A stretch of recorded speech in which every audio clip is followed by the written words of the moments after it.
सत श्री अकाल। फतेह प्रवान करनी। वाहिगुरु जी का खालसा, वाहिगुरु जी की फतेह। नमस्कार। मैं आप जी का दोस्त चंदन सिद्धू और कल दी जिहड़ी गलबात आ वो तुहाडे सामने आ गई है। और सिद्धू मूसेवाला शुभदीप सिंह उर्फ सिद्धू मूसेवाला कल जिहड़ा वा उन्हां दी हत्या हो गई। उस सारे घटनाक्रम के उत्ते तुसीं सोशल मीडिया ते और दूजे मीडिया चैनलों ते बहुत कुछ सुनिया। हुण इस सारी गल दे अंदर अखीर च की होना वा, अज उहदा पोस्टमार्टम हो। पोस्टमार्टम तो बाद वो बंदे का अज संस्कार हो जूगा। जिहड़े उहदे समर्थक ने, फैन ने, वो बंदे अज शोक दे अंदर रहणगे। उस तो बाद जिहड़े बंदे पंजाब दे अंदर ते अपने देश दे अंदर शांति चाहुंदे ने वो इस घटना की निंदा करनगे। परिवार दे नाल सहानुभूति जिहड़ी आ वो प्रगट की जाऊगी। उस तो बाद पुलिस कार्रवाई करूगी। कुछ बंदे जिहड़े फड़े जाणगे, हो सकता किसी का इनकाउंटर हो जे। और इस सारे सिस्टम नूं होण तो बाद की होऊगा कि परिवार जिहड़ा वा, जिहड़ी माँ का पुत चलिया गया, जिहड़े प्यो दे दा सहारा चलिया गया, वो कुछ दिनों बाद हनेरी दुनिया च किते खो जाणगे अपने पुत दे अफसोस नूं लैके। क्योंकि कल जदों मैनू खबर पता लगी उस तो बाद अपने सोर्सां नाल ते मीडिया चैनल सोशल मीडिया के चैनलों तो जानकारियां जिहड़ियां मिलियां वो मैं आप जी के सामने लगातार रखता रहा।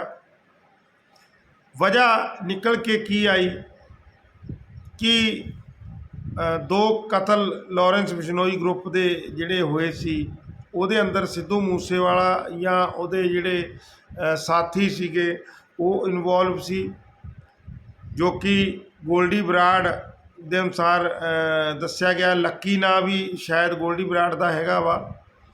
और एक कोई अंकित बादू शायद ਇਹੋ ਜਿਹਾ कुछ ਨਾਂ ਸੀਗਾ। ਉਹਦੇ ਇਨਕਾਊਂਟਰ ਦੇ ਵਿਚਕਾਰ भी सिद्धू मूसेवाले ਦਾ हत्थ ਦੱਸਿਆ जा ਰਿਹਾ कि दिल्ली पुलिस ने इस सिद्धू मूसेवाले नूं हाईलाइट करता सी, लेकिन वो अपने सोर्स ते अप्रोच के नाल बच गया। दोस्तों उस तो बाद जिहड़ी एक चीज़ सामने आउंदी आ वो ये गल दे उत्ते आउंदी पई आ कि सिद्धू मूसेवाला जिहड़ा काम गाने गाउणा सी, लोकां दा मनोरंजन करना सीगा और जो उहदा किੱਤਾ सी, उहदा प्रोफैशन सीगा, उस तो इलावा वो इन्हां सारियां खेडां च किवें पहुँच गया। तो उहदे विचकार मैं जिहड़ा मेरा जीवन का अनुभव उहदे अनुसार मैं यही गल दसदा वां कि जिवें जिवें वो चढ़ता गया, हाईलाइट हुंदा गया, जाहिर जी गल आ कई जिहड़े वड्डे वड्डे गैंग ने या उन्हां दे गैंग दे जिहड़े सहयोगी ने वो साडे विच ही विचरदे ने। जिवें हुण कल दे घटनाक्रम की गल तुहाडे सामने रखी जाए कि मानसा तो बुलाडे नूं जाके अगर असी मानसा भीखी बुलाडे नूं जाइए तो गल समझ आउंदी आ, क्योंकि वो स्टेट रोड मतलब कि रोड ने, स्टेट दे जिहड़े रोड ने वो। लेकिन जवार के खारा बरनाला हुंदे होए पिंड कलैरी दे विच दी अहमदगढ़ दे विच दी बुलाडे नूं जाण दा जिहड़ा राह वा वो मेरे ख्याल च बाहरी बंदियां नूं नहीं पता होगा। जिहड़ा सोचण दा विषय वा मूसे पिंड तो जवार के होके मानसा नूं या मानसा दे बाजार दे विच छेती पहुंचा जा सकदा वा। ये राह भी ਜਿਹੜੇ ਮਤਲਬ ਕਿ ਪੰਜਾਬ ਦੇ ਬਾਹਰੀ ਨੇ ਜਾਂ ਜਿਹੜੇ ਮਾਨਸਾ ਪਹਿਲੀ ਵਾਰ ਗਏ ਨੇ ਉਹਨਾਂ ਨੂੰ ਜਿਹੜਾ ਵਾ ਇਹ ਰਾਹ ਨਹੀਂ ਪਤਾ ਹੋਊਗਾ। ਦੋਸਤੋ ਜ਼ਾਹਿਰ ਜੀ ਗੱਲ ਆ, ਮੈਂ ਜਿਹੜੀ ਗੱਲ ਕਹੀ ਕਿ ਸਾਡੇ ਵਿੱਚ ਹੀ ਗੈਂਗਸਟਰਾਂ ਦੇ ਸਹਿਯੋਗੀ ਵਿਚਰਦੇ ਰਹਿੰਦੇ ਆ, ਸਾਨੂੰ ਨਹੀਂ ਪਤਾ ਲੱਗਦਾ। ਔਰ ਕਿੰਨੇ ਪਲਾਨ ਦੇ ਨਾਲ ਲਾ ਲਓ ਉਹਦੀ ਰੈਕੀ ਕੀਤੀ ਗਈ ਹੋਣੀ ਆ ਕਿ ਬੰਦਾ ਯਾਰ ਉੱਥੋਂ ਨਿਕਲੂਗਾ ਇਸ ਰੋਡ ਥਾਣੀ ਆਊਗਾ, ਕਿਉਂਕਿ ਕਵਰੇਜ ਕਰ ਰਹੇ ਸੀਗੇ ਔਨ ਏਅਰ TV ਦੇ ਇੱਕ ਪੱਤਰਕਾਰ ਕਵਰੇਜ ਕਰ ਰਹੇ ਸੀ। ਉਹ ਦੱਸ ਰਹੇ ਸੀਗੇ ਵੀ ਜਦੋਂ ਗੱਡੀ ਨੂੰ ਘੇਰਿਆ ਗਿਆ ਤਾਂ ਪਹਿਲਾਂ ਤਾਂ ਉੱਥੇ ਬੰਦੇ ਖੜੇ ਸੀ ਅਸਲਾ ਲੈ ਕੇ, ਔਰ ਪਿੱਛੋਂ ਦੀ ਵੀ ਗੱਡੀ ਆਈ। ਅਤੇ ਇਹ ਸਾਰੀਆਂ ਚੀਜ਼ਾਂ, ਇਹ ਸਾਰੀਆਂ ਗੱਲਾਂ ਕੀ ਦਰਸਾਉਂਦੀਆਂ ਨੇ ਕਿ ਸਾਡੇ ਪੰਜਾਬ ਦੇ ਅੰਦਰ ਇਹ ਗਨ ਕਲਚਰ ਅਤੇ ਨਸ਼ੇ ਦਾ ਕਲਚਰ ਇੰਨਾ ਜ਼ਿਆਦਾ ਵੱਸ ਗਿਆ ਵਾ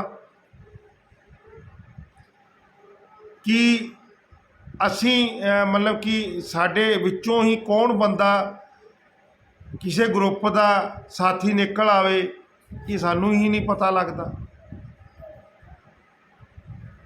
ਦੋਸਤੋ ਮੈਂ ਤੁਹਾਡਾ ਧਿਆਨ ਲਿਜਾਣਾ ਚਾਹੁੰਦਾ ਵਾਂ ਕਿ ਅਗਰ ਸਿੱਧੂ ਮੂਸੇਵਾਲਾ ਮਰਿਆ ਤੇ ਉਹਨਾਂ ਨੇ ਇਲਜ਼ਾਮ ਲਾਇਆ ਕਿ ਵਿੱਕੀ ਮੱਡੂ ਖੇੜਾ ਵੀ ਤਾਂ ਮਰਿਆ ਸੀ, ਆਖਰ ਨੂੰ ਸਾਡੇ ਜਿਹੜੇ ਸੈਲੀਬ੍ਰਿਟੀ ਨੇ ਉਹ ਅਮਨ ਸ਼ਾਂਤੀ ਵਾਲੇ ਕਿਉਂ ਨਹੀਂ ਹੈਗੇ? ਕਿਉਂਕਿ ਸੋਚਣ ਦੀਆਂ ਗੱਲਾਂ ਨੇ। ਹੁਣ ਸਿੱਧੂ ਮੂਸੇਵਾਲੇ ਨੂੰ ਜਿਹੜਾ ਠੀਕ ਆ ਨਵੀਂ ਉਮਰ ਦਾ ਸੀਗਾ, ਖੂਨ ਉਬਾਲ ਮਾਰ ਗਿਆ, ਉਹਨੂੰ ਜਿਹੜਾ ਉਹਨੂੰ ਨਾਂ ਮਿਲਿਆ ਸੀਗਾ, ਉਹ ਨਾਂ ਮਿਲਿਆ ਸੀ ਉਹਨੂੰ ਗਾਣੇ ਗਾਉਣ 'ਤੇ। ਹਾਲਾਂਕਿ ਅੱਜ ਮੇਰੇ ਦਿਮਾਗ 'ਚ ਜਿਹੜਾ ਇੱਕ ਵਿਚਾਰ ਆਉਂਦਾ ਵਾ, ਜਿਹੜੇ ਕਲਚਰ ਨੂੰ ਉਹਨੇ ਪ੍ਰਮੋਟ ਕੀਤਾ ਸੀ ਉਹੀ ਕਲਚਰ ਉਹਦੀ ਜਾਨ ਲੈ ਗਿਆ।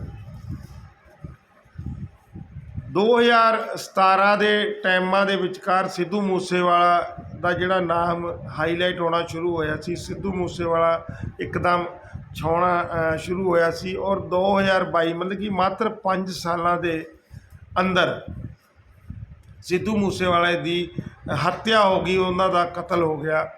ਔਰ ਜਿਹੜਾ ਉਹਨਾਂ ਦੇ ਗਾਣੇ ਜਿਨ੍ਹਾਂ ਨੂੰ ਆਪਾਂ ਚੱਕਵੇਂ ਗਾਣੇ ਕਹਿੰਦੇ ਸੀਗੇ, ਜਿਹਦੇ ਅੰਦਰ ਹਥਿਆਰਾਂ ਨੂੰ ਪ੍ਰਮੋਟ ਕੀਤਾ ਜਾਂਦਾ ਸੀ, ਅਤੇ ਜ਼ਾਹਿਰ ਜੀ ਗੱਲ ਆ ਕੀ ਪਤਾ ਜਿਹੜੇ ਬੰਦੇ ਨੇ ਉਹਨਾਂ ਦੇ ਉੱਤੇ ਗੋਲੀਆਂ ਚਲਾਈਆਂ ਜਾਂ ਜਿਹੜੇ ਬੰਦਿਆਂ ਨੇ ਉਹਨਾਂ ਦੇ ਉੱਤੇ ਗੋਲੀਆਂ ਚਲਾਈਆਂ ਕਦੇ ਉਹ ਵੀ ਉਹਨਾਂ ਦੇ ਉਸ ਗਾਣਿਆਂ ਨੂੰ ਸੁਣ ਕੇ ਆਪਣੇ ਅੰਦਰ ਇੱਕ ਜੋਸ਼ੀਲਾਪਨ ਮਹਿਸੂਸ ਕਰਦੇ ਹੋਣ, ਅਤੇ ਉਹ ਗਾਣਿਆਂ ਨੂੰ ਸੁਣਨ ਤੋਂ ਬਾਅਦ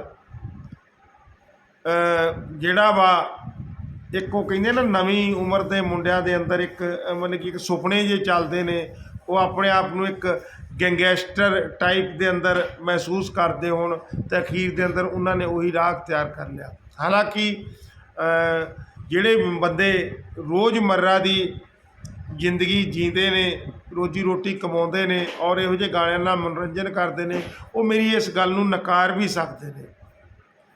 ਲੇਕਿਨ ਸਾਡੇ ਸਮਾਜ ਦੇ ਵਿਚਕਾਰ 1% ਜਾਂ 2% ਇਹੋ ਜਿਹੇ ਬੰਦੇ ਹੈਗੇ ਨੇ ਜਿਹੜੇ ਕਿ ਸੰਜੇ ਦੱਤ ਵਾਂਗੂ ਜ਼ਿੰਦਗੀ ਜੀਣਾ ਚਾਹੁੰਦੇ ਨੇ, ਜਿਹੜੇ ਬੰਦੇ ਨੂੰ ਮਤਲਬ ਕਿ ਜਿਹੜਾ ਹਾਈਲਾਈਟ ਮਤਲਬ ਕਿ ਜਿਹੜਾ ਬੰਦਾ ਸਮਝ ਲਓ ਕ੍ਰਾਈਮ ਨੂੰ ਸਪੋਰਟ ਕਰਦਾ ਵਾ, ਉਹ ਬੰਦਾ ਚੰਗਾ ਲੱਗਦਾ ਵਾ। ਸਮਝਦੇ ਹੋ ਤੁਸੀਂ ਇਸ ਗੱਲ ਨੂੰ? ਸਾਰੀ ਦੁਨੀਆ ਪੰਜੇ ਉਂਗਲਾਂ ਦੋਸਤੋ ਬਰਾਬਰ ਨਹੀਂ ਹੁੰਦੀਆਂ, ਲੇਕਿਨ ਹੈ ਕੁਛ % ਬੰਦੇ ਇਹੋ ਜਿਹੇ ਜਿਹੜੇ ਇੱਕ ਅੱਡ ਹੀ ਦੁਨੀਆ 'ਚ ਰਹਿੰਦੇ ਨੇ, ਚਾਹੇ ਉਹਨੂੰ ਤੁਸੀਂ ਮਾਨਸਿਕ ਰੂਪ ਦਾ ਗ੍ਰਸਤ ਬੰਦਾ ਲਾ ਲਓ। ਕਿਉਂਕਿ ਮੈਂ ਦੋਸਤੋ ਨਸ਼ਾ ਉਨਮੂਲਨ ਦੇ ਉੱਤੇ ਬਹੁਤ ਕੰਮ ਕੀਤਾ ਵਾ, ਔਰ ਮੈਂ ਇਹੋ ਜਿਹੀਆਂ ਬੜੀਆਂ ਪਰਸਨੈਲਿਟੀਆਂ ਨੂੰ ਮਿਲਿਆ ਵਾ ਜਿਹੜੇ ਮਤਲਬ ਕਿ ਅੱਡ ਹੀ ਸੁਪਨਿਆਂ ਦੀਆਂ ਦੁਨੀਆ 'ਚ ਰਹਿੰਦੇ ਨੇ। ਉਹ ਉੱਤੋਂ ਦੇਖਣ ਨੂੰ ਬਿਮਾਰ ਨਹੀਂ ਲੱਗਦੇ, ਲੇਕਿਨ ਕਿਤੇ ਅੰਦਰ ਖਾਤੇ ਉਹਨਾਂ ਦੀ ਸੋਚ ਥਿੰਕਿੰਗ ਇਹੋ ਜਿਹੀ ਹੁੰਦੀ ਆ, ਉਹਨਾਂ ਦੇ ਸੁਪਨੇ ਇਹੋ ਜਿਹੇ ਹੁੰਦੇ ਆ। ਅਤੇ ਇਹੋ ਜਿਹੇ ਹੀ ਲੋਕਾਂ ਦੇ ਵਿੱਚੋਂ ਲਾਰੈਂਸ ਬਿਸ਼ਨੋਈ, ਗੋਲਡੀ ਬਰਾੜ, ਠੀਕ ਆ। ਇਹੋ ਜਿਹੇ ਗੈਂਗਸਟਰ ਅੱਗੇ ਜਾ ਕੇ ਨਿਕਲਦੇ ਨੇ। ਔਰ ਇਹ ਚੀਜ਼ ਦੇਖਣੀ ਪਊਗੀ, ਜਿਹੜੇ ਬੰਦੇ ਇਹੋ ਜਿਹੇ ਮਤਲਬ ਕਿ ਖੌਫਨਾਕ ਸੁਪਨੇ ਲੈਂਦੇ ਨੇ, ਉਹਨਾਂ ਦਾ ਮਾਈਂਡ ਵੀ ਵੈਲ ਮੇਨਟੇਨ ਹੁੰਦਾ ਵਾ। ਕਿਉਂਕਿ ਇਹ ਚੀਜ਼ ਦੇਖੀ ਗਈ ਹੋਊਗੀ। ਮੈਂ ਇੱਕ ਨਾ ਬੁੱਕ ਪੜ੍ਹੀ ਸੀਗੀ, ਅਧੂਰਾ ਖਾਬ। ਬਬਲੂ ਸ਼੍ਰੀਵਾਸਤਵ ਇੱਕ ਗੈਂਗਸਟਰ ਸੀਗਾ, ਉਸ ਟਾਈਮ ਜੇਲ੍ਹ ਦੇ ਅੰਦਰ ਬੰਦ ਆ। ਉਹਨੇ ਕਿਤਾਬ ਲਿਖੀ ਸੀਗੀ ਅਤੇ ਉਹਦੇ ਅੰਦਰ ਉਹਨੇ ਦੱਸਿਆ ਸੀਗਾ ਕਿ ਕ੍ਰਿਮੀਨਲ ਦਾ ਮਾਈਂਡ ਕਿੰਨਾ ਤੇਜ਼ ਹੁੰਦਾ ਵਾ। ਹੁਣ ਤੁਸੀਂ ਇਹ ਅੰਦਾਜ਼ਾ ਲਾ ਲਓ ਕਿ ਜਦੋਂ ਸਿੱਧੂ ਮੂਸੇਵਾਲੇ ਦਾ ਟਾਈਮ ਚੱਕਿਆ ਗਿਆ ਹੋਊ, ਉਸ ਟਾਈਮ ਨੂੰ ਚੱਕਣ ਦੇ ਟਾਈਮ ਨੂੰ ਓਪਰੇਟ ਕਰਨ ਲਈ ਕਿੰਨਾ ਕੁਛ ਮਤਲਬ ਕਿ ਔਰਗਨਾਈਜ਼ ਕੀਤਾ ਹੋਊਗਾ। ਔਰ ਸਪੋਜ਼ ਕਰੋ ਕਿ ਇੱਕ ਬੰਦਾ ਦੂਜੇ ਬੰਦੇ ਨੂੰ ਅਗਰ ਮਰਦਾ ਦੇਖ ਲਏ, ਤਾਂ ਮੇਰੇ ਖਿਆਲ ਅਸੀਂ ਕਈ ਬੰਦੇ ਇਹੋ ਜਿਹੇ ਨੂੰ ਜਾਣਦੇ ਹਾਂ ਜਿਹੜੇ ਮੌਕੇ 'ਤੇ ਉਲਟੀਆਂ ਕਰਨ ਲੱਗ ਜਾਣਗੇ, ਜਿਨ੍ਹਾਂ ਦੇ ਪਸੀਨੇ ਛੁੱਟ ਜਾਣਗੇ। ਲੇਕਿਨ ਇੱਕ ਬੰਦੇ ਕਿੰਨੇ ਕੌਨਫੀਡੈਂਟ ਹੋ ਕੇ ਔਨ ਰੋਡ ਚਿੱਟੇ ਦਿਨ ਪਬਲਿਕ ਦੇ ਅੰਦਰ ਗੋਲੀਆਂ ਮਾਰ ਜਾਂਦੇ ਨੇ। ਉਹਨਾਂ ਦੇ ਗੋਲੀਆਂ ਦੇ ਨਿਸ਼ਾਨ ਕੰਧਾਂ ਦੇ ਉੱਤੇ ਜਿਹੜੇ ਨੇ ਤੁਹਾਨੂੰ ਦੇਖਦੇ ਪਏ ਨੇ ਆਮ। ਕਿੰਨੇ ਕੌਨਫੀਡੈਂਟ ਹੋਣਗੇ ਉਹ। ਔਰ ਕਿਸੇ ਵੀ ਬੰਦੇ ਨੂੰ ਮਾਰਨ ਦੇ ਟਾਈਮ ਆਪਣੇ ਅੰਦਰ ਘਬਰਾਹਟ ਮਹਿਸੂਸ ਕਰਨਾ, ਪਲਟੀ ਮਰਦੇ ਦੇਖ ਕੇ ਪਲਟੀਆਂ ਕਰਨ ਵਾਲੇ ਇਸ ਸਮਾਜ ਦੇ ਵਿਚਕਾਰ ਉਹ ਬੰਦੇ, ਉਹਨਾਂ ਦੀ ਮਾਨਸਿਕਤਾ ਕਿਹੋ ਜਿਹੀ ਹੋਊਗੀ। ਔਰ ਉਸ ਮਾਨਸਿਕਤਾ ਨੂੰ ਡਿਵੈਲਪ ਕਰਿਆ ਸਿੱਧੂ ਮੂਸੇਵਾਲੇ ਜਿਹੜੇ ਸਿੰਗਰ ਸੀਗੇ, ਉਹਨਾਂ ਵਰਗੇ ਸਿੰਗਰਾਂ ਨੇ। ਹਾਲਾਂਕਿ ਇਹ ਗੱਲ ਕਹੀ ਜਾਂਦੀ ਆ ਕਿ ਜਿਹੋ ਜਿਹੀ ਜ਼ਿੰਦਗੀ ਸਿੱਧੂ ਮੂਸੇਵਾਲੇ ਨੇ ਆਪਣੇ ਛੋਟੇ ਜਿਹੇ ਕੈਰੀਅਰ ਦੇ ਅੰਦਰ ਜੀ ਆ, ਉਹੋ ਜਿਹੇ ਹੀ ਉਹਨੇ ਗਾਣੇ ਲਿਖੇ। ਕਿਉਂਕਿ ਉਹ ਆਪਣੇ ਗਾਣੇ ਖੁਦ ਲਿਖਦਾ ਸੀ ਔਰ ਖੁਦ ਗਾਉਂਦਾ ਸੀਗਾ। ਔਰ ਇਸ ਤਰੀਕੇ ਦੇ ਗਾਣੇ ਗਾਉਣ ਦਾ ਉਹਦੇ ਉੱਤੇ ਇਲਜ਼ਾਮ ਵੀ ਲੱਗਦਾ ਸੀ ਕਿ ਤੂੰ ਯੁਵਾ ਪੀੜ੍ਹੀ ਨੂੰ ਭਟਕਾ ਰਿਹਾ ਵਾ। ਲੇਕਿਨ ਇਲਜ਼ਾਮ ਲਾਉਣ ਵਾਲਿਆਂ ਦੇ ਕੋਲ ਤੱਥ ਨਹੀਂ ਸੀ। ਗੱਲ ਨੂੰ ਜ਼ਿਆਦਾ ਲੰਬਾ ਨਹੀਂ ਕਰੂੰਗਾ, ਕਿਉਂਕਿ ਕਿਸੇ ਮਾਂ ਦਾ ਜਦੋਂ ਪੁੱਤ ਜਾਂਦਾ ਵਾ ਤੇ ਉਸ ਮਾਂ ਦੇ ਉੱਤੇ ਕੀ ਬੀਤਦੀ ਆ, ਇਹਨਾਂ ਨੂੰ ਅਸੀਂ ਵੀ ਸ਼ਬਦਾਂ 'ਚ ਬਿਆਨ ਨਹੀਂ ਕਰ ਸਕਦੇ। ਲੇਕਿਨ ਜਿਹੜਾ ਕਲਚਰ ਪ੍ਰਮੋਟ ਹੋ ਰਿਹਾ ਵਾ, ਉਹ ਕਲਚਰ ਜਿਹੜਾ ਵਾ, ਉਹ ਕਹਿੰਦੇ ਆ ਨਾ, ਇਸ ਅੱਗ ਨੂੰ ਅਗਰ ਅੱਜ ਨਹੀਂ ਰੋਕਿਆ ਗਿਆ, ਇਹਨਾਂ ਚੀਜ਼ਾਂ ਦੇ ਉੱਤੇ ਅਗਰ ਅਸੀਂ ਕੰਟਰੋਲ ਨਹੀਂ ਕਰਦੇ, ਇੱਕ ਦਿਨ ਇਹ ਅੱਗ ਸਾਡੇ ਘਰਾਂ ਦੇ ਵਿਚਕਾਰ ਆ ਜਾਊਗੀ। ਇਸੇ ਗੱਲ ਦਾ ਜੀਂਦਾ ਜਾਗਦਾ ਉਦਾਹਰਣ ਆ ਇਹ ਸਿੱਧੂ ਮੂਸੇਵਾਲੇ ਦਾ ਹੱਤਿਆਕਾਂਡ। ਕਿੰਨੀ ਆਪਾਂ ਲਾ ਲਓ ਨੇੜਤਾ ਤੋਂ ਸਿਸਟਮ ਦੇ ਕਿਉਂਕਿ ਸਿੱਧੂ ਮੂਸੇਵਾਲੇ ਦੀਆਂ ਕਈ ਅਸੀਂ ਵੀਡੀਓ ਦੇਖੀਆਂ। ਉਸ ਤੋਂ ਇਲਾਵਾ ਉਹਦਾ ਸ਼ਾਇਦ ਟਾਈ ਅਪ ਕਿਸੇ ਹੋਰ ਗਾਇਕ ਨਾਲ ਪਿਆ ਕਰਦਾ ਸੀ ਅੱਜ ਤੋਂ 2-3 ਸਾਲ ਪਹਿਲਾਂ। ਉਹਨਾਂ ਦੀ ਇੱਕ ਦੂਜੇ ਦੀ ਚੜ੍ਹਾਈ ਦੇ ਉੱਤੇ ਇੱਕ ਦੂਜੇ ਨੂੰ ਬੜੇ ਕਮੈਂਟ ਔਰ ਬੜੀਆਂ ਧਮਕੀਆਂ ਦਿੰਦੇ ਹੁੰਦੇ ਸੀ। ਔਰ ਉਹਨਾਂ ਦੇ ਕੁਛ ਗਾਣੇ ਇੱਕ ਦੂਜੇ ਨੂੰ ਨੀਵਾਂ ਦਿਖਾਉਣ ਵਾਸਤੇ ਵੀ ਚੱਲੇ। ਔਰ ਅਖੀਰ 'ਚ ਚੱਲਦੇ ਖੇਡ ਅੱਜ ਉਹਦੀ ਹੱਤਿਆ ਦੇ ਉੱਤੇ ਆ ਕੇ ਰੁਕੀ।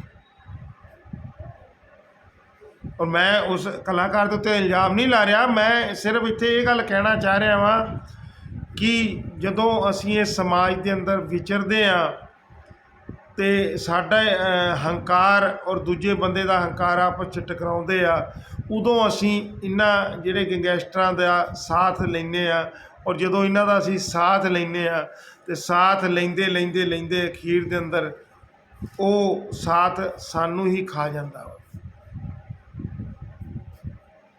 ਔਰ ਕੱਲ੍ਹ ਦੀ ਇੱਕ ਗੱਲ ਜਿਹੜੀ ਹੋ ਰਹੀ ਸੀਗੀ ਦੀਪ ਸਿੱਧੂ ਨੂੰ ਲੈ ਕੇ ਅਤੇ ਸਿੱਧੂ ਮੂਸੇਵਾਲੇ ਨੂੰ ਲੈ ਕੇ, ਹਾਲਾਂਕਿ ਕਿਤੇ ਨਾ ਕਿਤੇ ਅਗਰ ਕਲਾਕਾਰੀ ਦੇ ਤਰੀਕੇ ਨਾਲ ਦੇਖੀਏ ਤਾਂ ਦੋਵੇਂ ਪੰਜਾਬ ਦੇ ਹੀਰੇ ਸੀਗੇ। ਲੇਕਿਨ ਇੱਕ ਗੱਲ ਮੈਂ ਤੁਹਾਨੂੰ ਦੱਸ ਦੇਣਾ ਚਾਹੂੰਗਾ, ਚਾਹੇ ਦੀਪ ਸਿੱਧੂ ਦੀ ਮੌਤ ਰੋਡ ਐਕਸੀਡੈਂਟ ਦੇ ਅੰਦਰ ਹੋਈ ਸੀਗੀ, ਦੀਪ ਸਿੱਧੂ ਵਰਗਾ ਹੀਰਾ ਸਿੱਧੂ ਮੂਸੇਵਾਲਾ ਨਹੀਂ ਸੀ। ਉਸ ਬੰਦੇ ਨੇ ਆਪਣੇ ਵਜੂਦ ਔਰ ਆਪਣੇ ਅਸ਼ਕ ਨੂੰ ਪਹਿਚਾਣ ਲਿਆ ਸੀਗਾ, ਆਪਣੇ ਕਲਚਰ ਨੂੰ ਪਹਿਚਾਣ ਲਿਆ ਸੀਗਾ। ਔਰ ਉਹਨੇ अपने सभ्याचार और अपने कल्चर और अपने समाज नाल होंदे हुए धक्के नूं पहचान लिया सी और उस चीज़ के उत्ते उसने आवाज़ चुकनी शुरू करती सी। मतलब कि वो तड़क भड़क दी जिंदगी तो बाहर आ गया सीगा और वो बंदा लोकां दी जिहड़ी नब्ज सीगी ਉਹਨੂੰ ਉਹਨੇ ਟਟੋਲਦੇ ਹੋਏ ਉਸ ਬਿਮਾਰੀ ਨੂੰ ਮਹਿਸੂਸ ਕਰ ਲਿਆ ਸੀ ਔਰ ਉਹਨੂੰ ਠੀਕ ਕਰਨ ਦੇ ਉੱਤੇ ਉਹਨੇ ਕੋਸ਼ਿਸ਼ਾਂ ਸ਼ੁਰੂ ਕਰ ਲਈਆਂ ਸੀਗੀਆਂ। ਉਹਨੂੰ ਤਾਂ ਮੌਕਾ ਹੀ ਨਹੀਂ ਮਿਲਿਆ। ਲੇਕਿਨ ਸਿੱਧੂ ਮੂਸੇਵਾਲਾ ਜਿਹੜਾ ਸੀਗੇ ਉਹ ਠੀਕ ਆ, ਮਤਲਬ ਕਿ ਹੋ ਸਕਦਾ ਵਾ ਵਿੱਕੀ ਮਿੱਡੂ ਖੇੜੇ ਵਾਲੇ ਕਾਂਡ ਦੇ ਵਿਚਕਾਰ ਉਹਨਾਂ ਦਾ ਨਾਮ जोड़िया गया हो या उछालिया गया हो, क्योंकि इस गल के कोई सबूत प्रूफ तो है नहीं। लेकिन ये भी सच है कि उन्होंने मैनेजर विक्की मिड्डू खेड़े के कतल के विचकार इनवॉल्व होया और आस्ट्रेलिया भज गया।